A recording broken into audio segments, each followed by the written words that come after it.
Welcome to the Line of Departure, where we amplify veteran voices by getting real, going unfiltered, and digging deep through storytelling, exploring the lives and experiences of successful veterans in business and the unpolished and often hard lessons they learned along the way.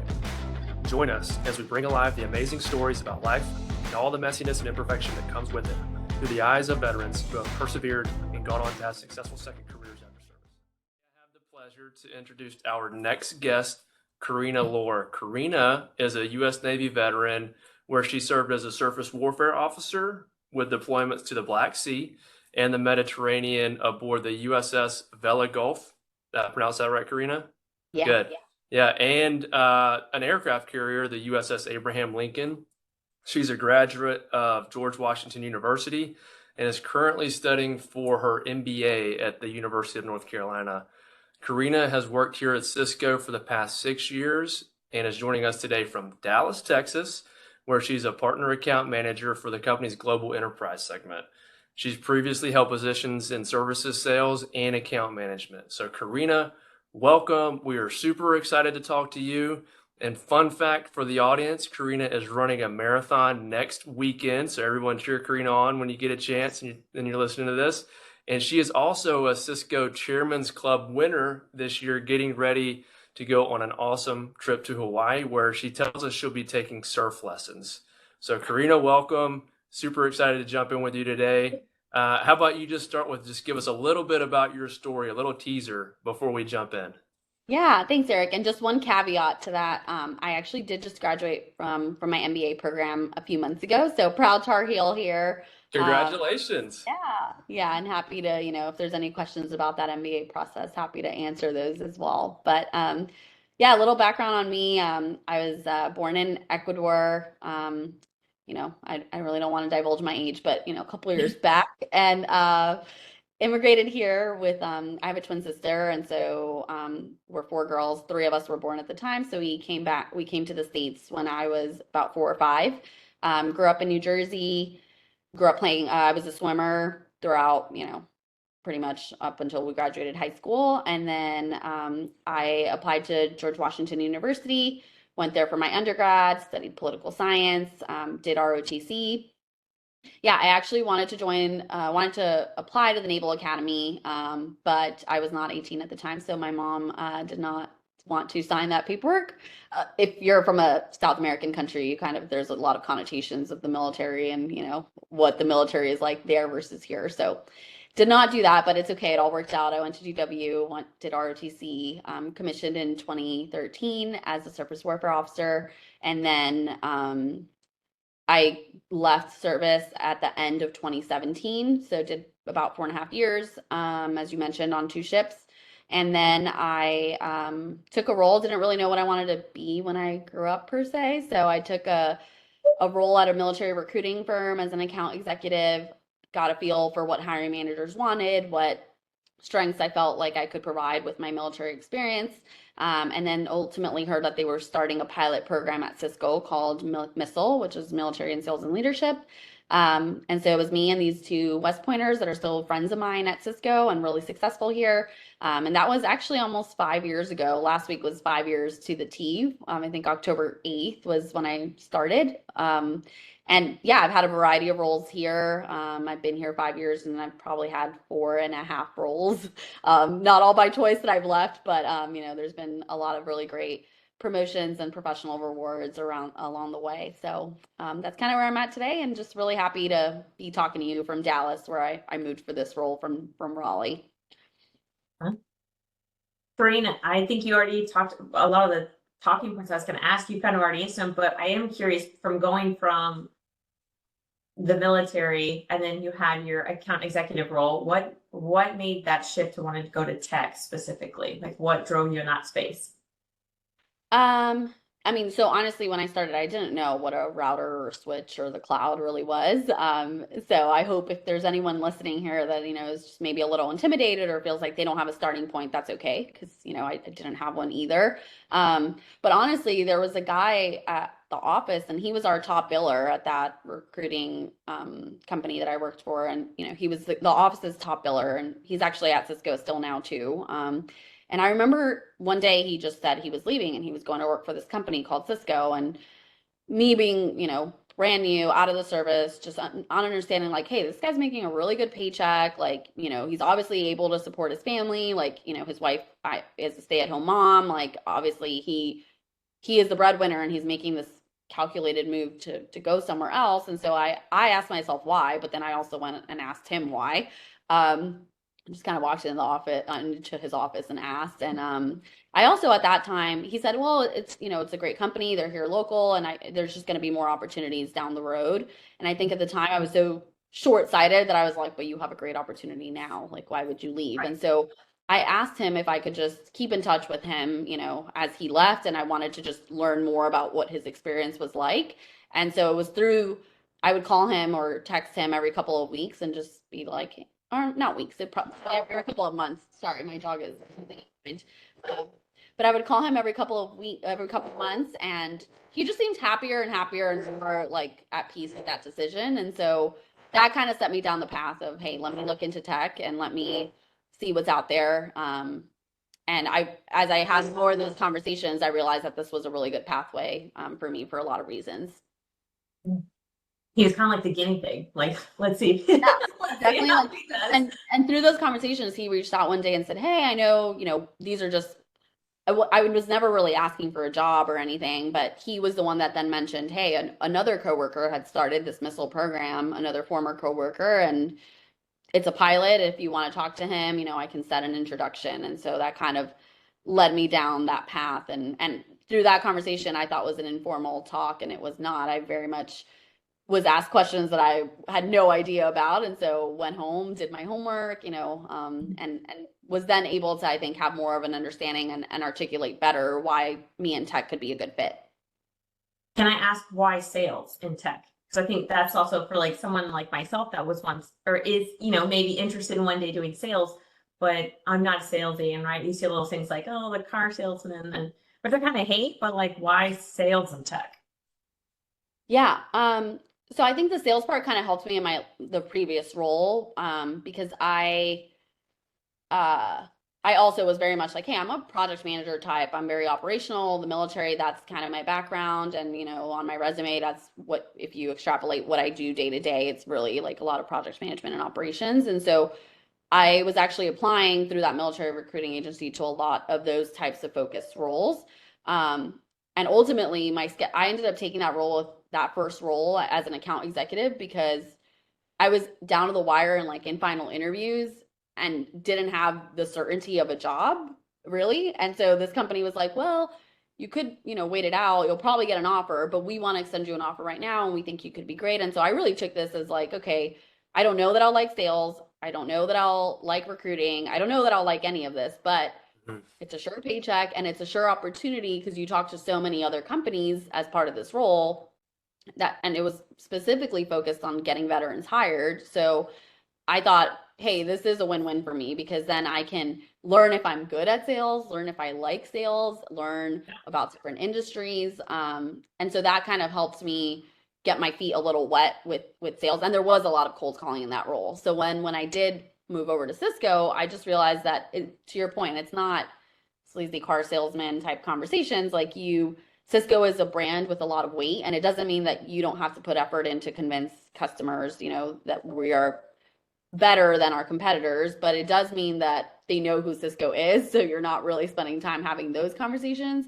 And you can really more focus on what is your problem set as a customer and how does Cisco really help you solve that problem versus just saying, hey, I have this 1 point product and here's why you need to buy it. We are lucky that we have such a robust portfolio that it can really be a solution based discussion and not a let me sell you something, right out of the box because I make money off of it. That makes sense. Well, I love it. Karina, I was just sitting there listening to you, and I actually did not introduce the name of the series to you in our intro here, but we're kind of calling this just free conversation the line of departure because that, as you know, denotes a starting point. And I think your explanation of your thought process and mindset in your Mhm. transition explains exactly why we want to have these conversations because you mentioned sometimes it's easy to feel intimidated because you don't know where to start, right? And then you figured it out. You figured it out for yourself through talking with people, through mentors, who I know the exact three people that you're talking about, and I ditto that. They're all amazing, amazing people in this company who love helping people. And that's really what we want to do here, is just have some of these conversations about where did you start? And then how did you figure it out? I mean, you're here now in the top, what, Champions Club is like top 1% of the company in terms of like performance, and you doing your job 5 years out of a highly professional experience in the Navy, right? And it's like, how can we crack that code and just talk about it? And then other people can listen, right? And then take what makes sense to you and leave the rest while you're figuring out your own kind of transition journey, or maybe it's a second or third transition. So I just love the way that you put that. I kind of want to go a different direction. I want to talk about Karina outside of work. And I want to talk about something that I think is really important for a lot of veterans, because for those years that you were in the Navy, your sense of purpose was service, for whatever, mission you were doing. At the end of the day, you had a very clear mission, and you had a very clear sense of purpose during that time. And now that you're on this side and you have a very successful career, kind of 2.0, maybe you have some more time to dedicate to some other things. You're running a marathon next weekend, for goodness sake. But like, what are some ways that you've found your sense of purpose outside of the military? And even if there are some struggles in that, I'd love just to kind of dig at that for a second. Yeah, definitely. So I think I and us as veterans, I think we go through a lot. Obviously, whether you're in 4 or 20, at 20, you've probably seen, a lot, to include losing friends, or, just watching people have failed marriages, or, just things that happen throughout the course, and, that we almost take as normal because we're in the military. And it's sad, but, it's true. And so I think that also, though, you can use it as fuel when you get out to say, like, hey, and you can choose to have a second career that's just as stressful, and that you put just as much pressure on yourself to succeed, and, continue to let your job define the majority of who you are as a person, and, like, what you strive for. And I think for me, though, I made a conscious decision that I'm never going to stop being a hard worker, and I'm never going to stop, giving what is the 110% that I can give in that moment.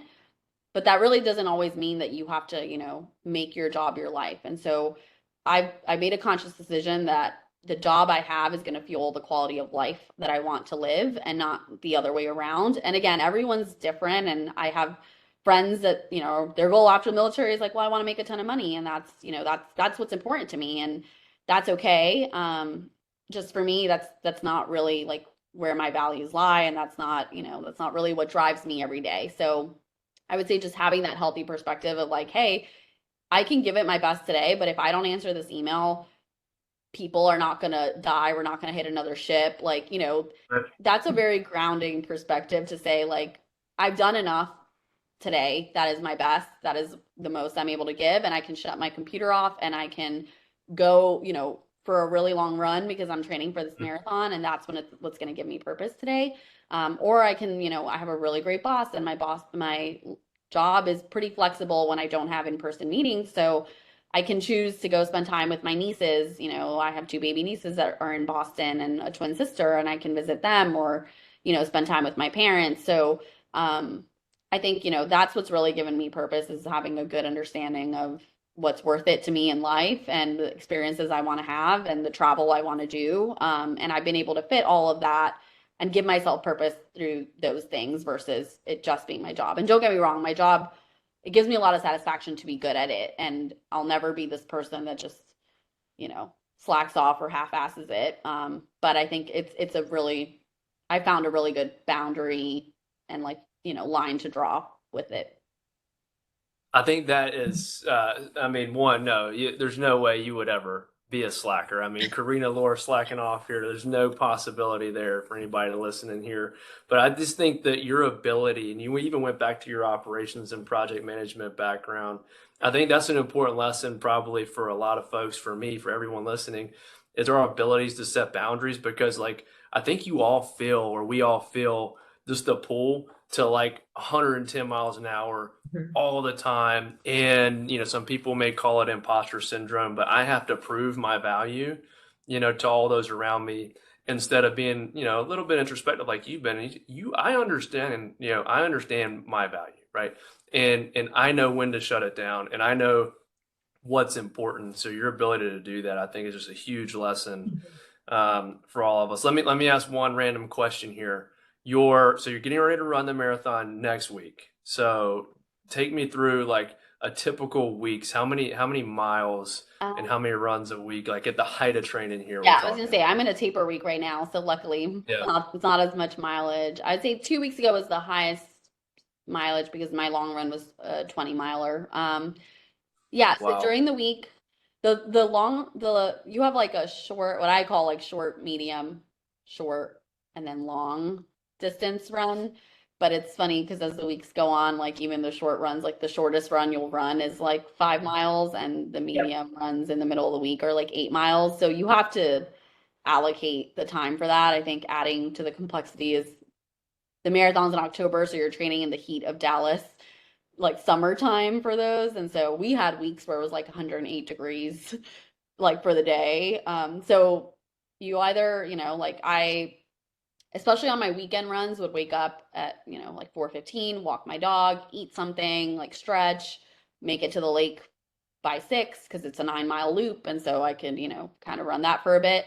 So, I'd start my runs at 6. I think during the week, it just kind of depends, honestly. I wake up early and run. I think also though, like sometimes being a female and like running alone in the dark is a little scary, but Sure. so there's trade-offs, right? Because you're thinking like, okay, do I want to run at this time?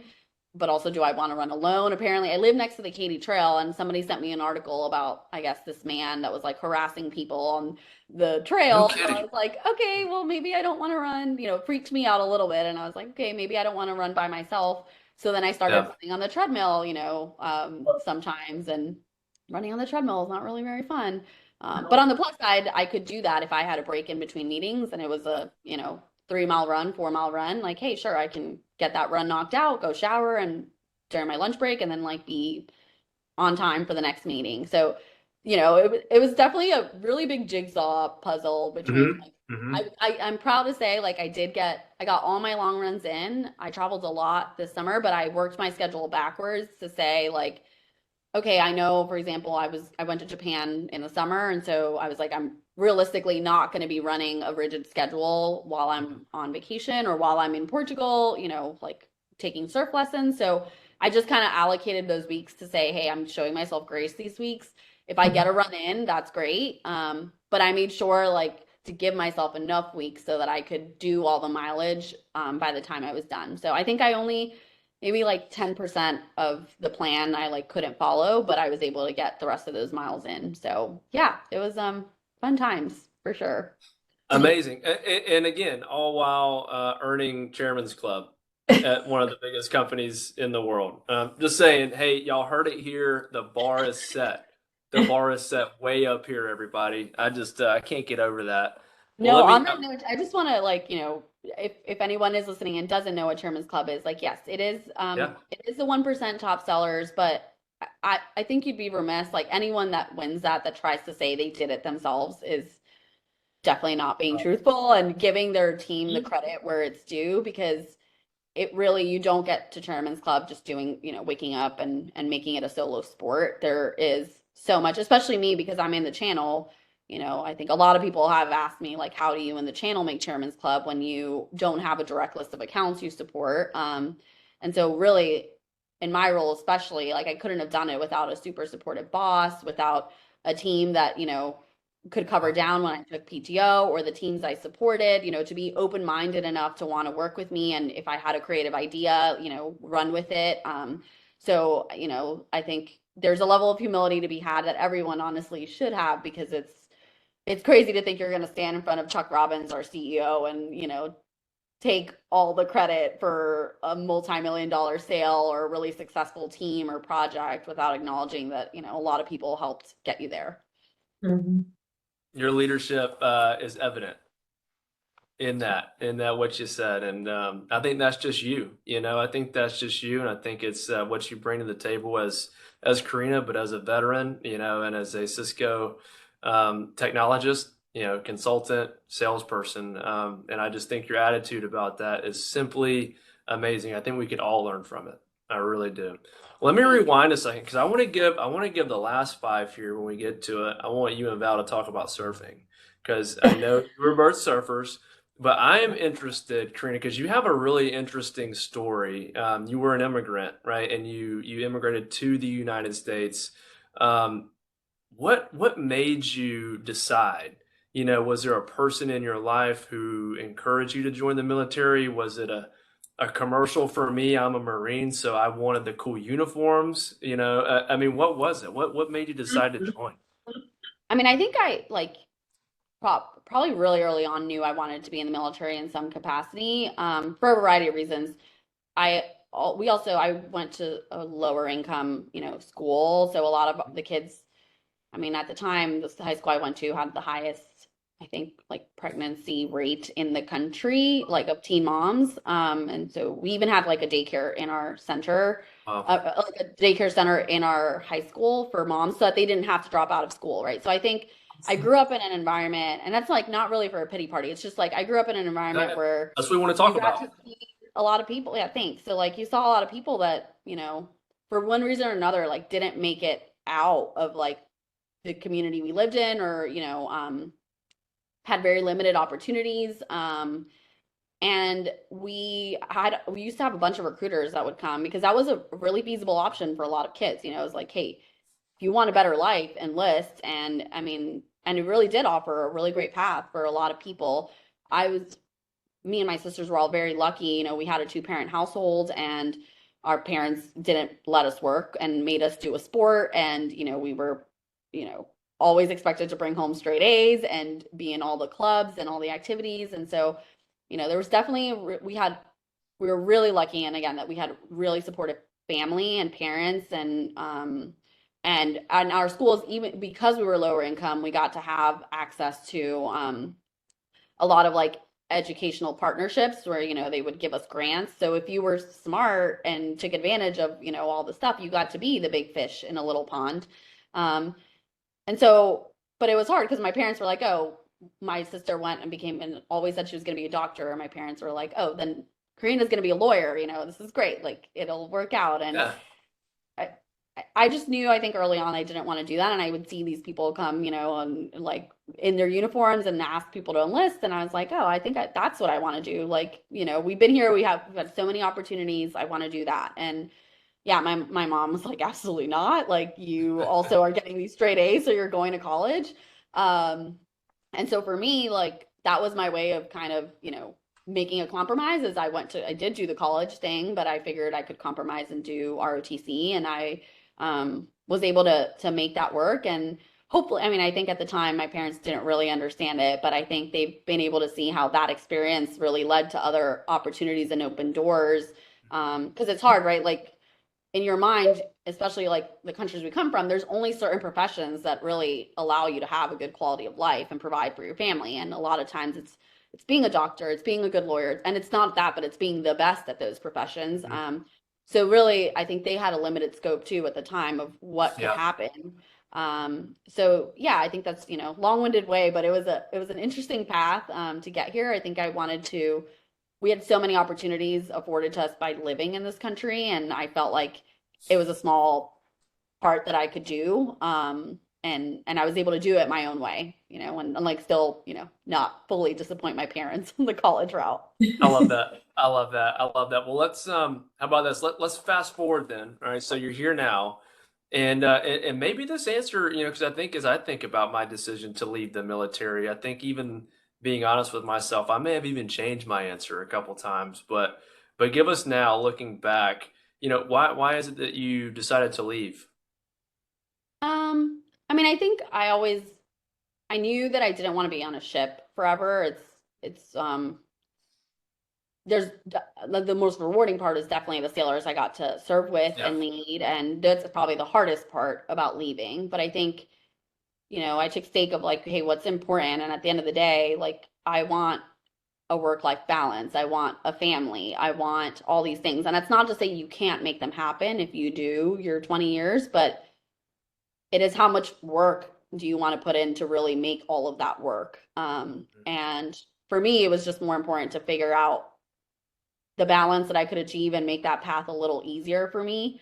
If I didn't need to fight every step of the way, I definitely, I mean, and I saw a lot of marriages that didn't work out. I saw a lot of you missing your kids' birthdays and, Yeah. like special occasions. And that's okay. I think I have so much respect for people that are still able to put this country first and put that mission first. And that's amazing. I just think it's also important to be honest with who you are as a person, and when you look back on life, what you really want to remember and prioritize. And for me, that was, being home, spending time with my family, living a life I want to live, getting to travel, getting to see the world on my own terms. And so I would never take back the service, the years of service and the lessons learned, but I'm like really glad that I made that decision early on, after my first 4 years, because it was the right move for me. Yeah, I love that. And it sounds like, because, the more people we talk to, I mean, not everybody looks back and has a positive experience, and some people might say that they wouldn't recommending to their younger self to do it, or to their little, classic example, if you would tell your little brother or sister to do it. And so I think that, we'll see some of that as we go through. And I'm just super happy to hear your experience. And I think a ton of people, I mean, I really do think a ton of people can learn a lot from your career and what you've been able to accomplish so far, because it really is just awesome. And I'm excited to see what you're going to do next. I just hope that you remember me in this conversation, at some point down the future. But before we close, I will ask you this. I asked Val this. You mentioned surfing in Portugal, right? Yeah, took some What was lessons your? there. Tell me about that. What was some good waves you caught out there? So I mean, I'd be lying if I told you that I caught very many. I fell more times than I can count. But it was a very, yeah, it was, talk about humbling, because like I go out and I'm fairly athletic, like I feel like most of the things I've tried, I have been decently good at or held my own. And this was just something I was so out of my element in. But it was, it's I had just the best time. It was a great group that I was with, and I recommend, if it was a solo trip and I just signed up and I met these random strangers and on the surf truck, and we just kind of like rode the coast and tried out different beaches. And it was really about the experience for me. So I could like fall, off my board and like laugh about it. And then when I stood up, it was great to have people being like, "Hey, you did it." And like, we saw that and that's awesome. And so it's something I definitely want to try, maybe in, when the water is less cold. Valerie and I were talking about Hawaii being a better suited climate. But yeah, it was a phenomenal week with some amazing people. And surfing, I think, is just like a really great metaphor for a lot of things in life. And, It is. like riding the waves, like getting knocked down, like, continuing to persevere. There's just like patience, there's so much that I think you can learn from that sport. So it was great to even have the chance to try it. Yeah. I was even going to go a step further when you're talking about your marathon training. Part of me wanted to be like, I want to, like, you can compare marathon training to even just like preparation for transitioning out of the military, or even for work, or like a big project. Like, you have good days, bad days, and you're like, oh, you could beat yourself up about stuff. But you're like, I still got to keep going. I still got to get home, right? So Yeah.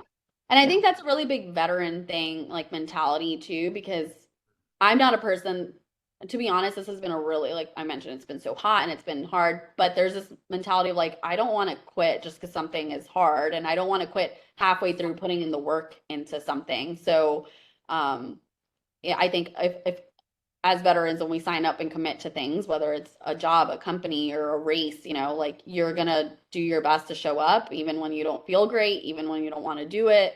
And that's really not, It's the true. more I'm in the civilian world, like you can't say that about everybody that you meet. Some people are just like, yeah, it wasn't for me. I tried it and it didn't work, but like I stick to things, or I like to at least. So Yeah. yeah. So true. So true. Well, hey, I'm gonna throw something out there.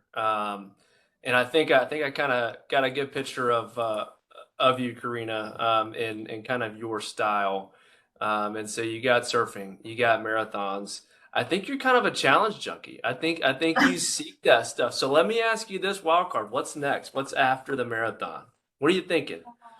Man, yeah, I actually have put some thought into this. I'm not fully committed yet. Like, honestly, I would love to train for like a half Ironman and maybe a full Okay. Ironman one day, but I am so bad on a bike. Like full disclosure, I was a swimmer, I'm comfortable getting back in the water. Like obviously I'm training for a marathon. I feel like I could run. I'm not even worried about the endurance piece. It is just I didn't learn how to ride a bike until way later in life. I never really have like done it for fun. And I get on these little Peloton like 30-minute cycling classes and I'm so bad at them. And so I think if ever in my life I could train for a triathlon at that level, I'd be so proud, but I need to like learn how to ride a bike better first.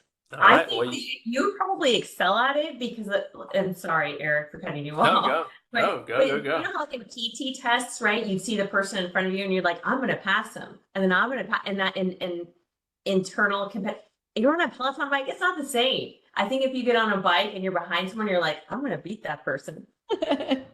Maybe you're right. Yeah, maybe I just I'm need gonna to go invest for in it. like a little cheap triathlon bike and like Yes, just see how you'll it never goes. know. You'll never know until you try.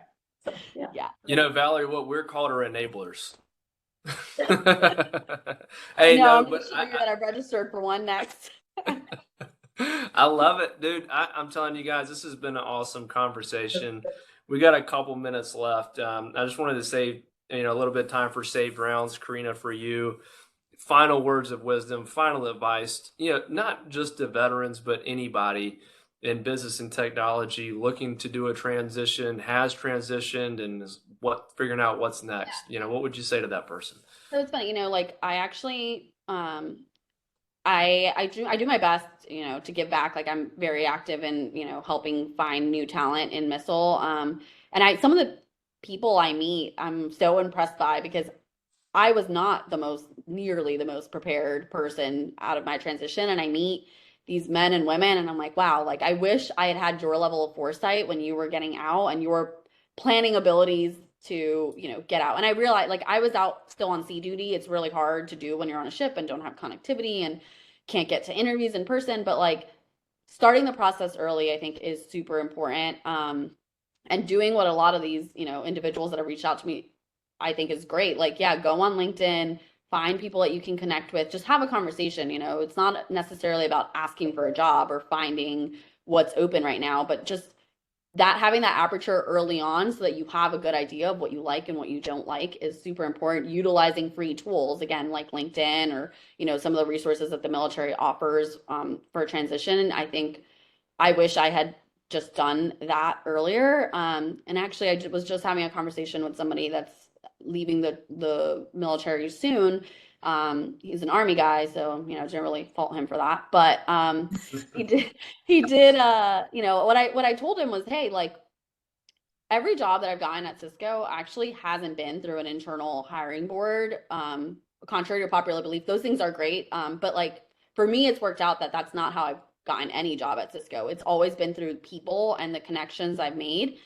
And it gets very overwhelming though. I think like you talk to someone and you feel this inclination to like, keep going. But I think when you really connect with someone, whether that's because they're on a manager level and you feel like, that'd be good connection to have down the road, or it's somebody that could potentially be your peer one day, or they just said something about a hobby, maybe Valerie talked about surfing and I'm like, hey, I feel like I would love to follow up with her and, have a quarterly call. Like, I think it's okay to ask when you find those people that really like spark your interest or, ignite a passion, to just ask them like, is it okay if I touch base with you quarterly, if we have some sort of quarterly cadence? Because that's how things have worked out for me. Like it's been genuine connections. I'm not a person, I do not like forced networking, but when it's really a connection that doesn't feel like networking, it just feels like somebody I'm excited to talk to once a quarter. It's great. I feel like I get a good conversation out of it. Hopefully I can add value and share some perspective that they may not have. And then also it keeps me at the top of mind for them, when roles come up. And that's how it's worked out for me. People have reached out and said, hey, there's a role coming up. Like, I know you're not necessarily looking, but we think you'd be a great fit. And it's kind of worked out for me. So, I think don't shy away from the power of those connections and making them count, and keeping those connections relevant across your journey. I think that is so true. And as a matter of fact, I think we should put your Venmo at the bottom of the screen, so that when people hear that advice and take it, they can send you some payment on the back end. That was just so cool. Karina, thank you for being with us today. I think this was awesome. I think we should follow up on when you're doing your Ironman and do another one of these the week before that too. What do you say? Sounds great. Thanks for holding me accountable.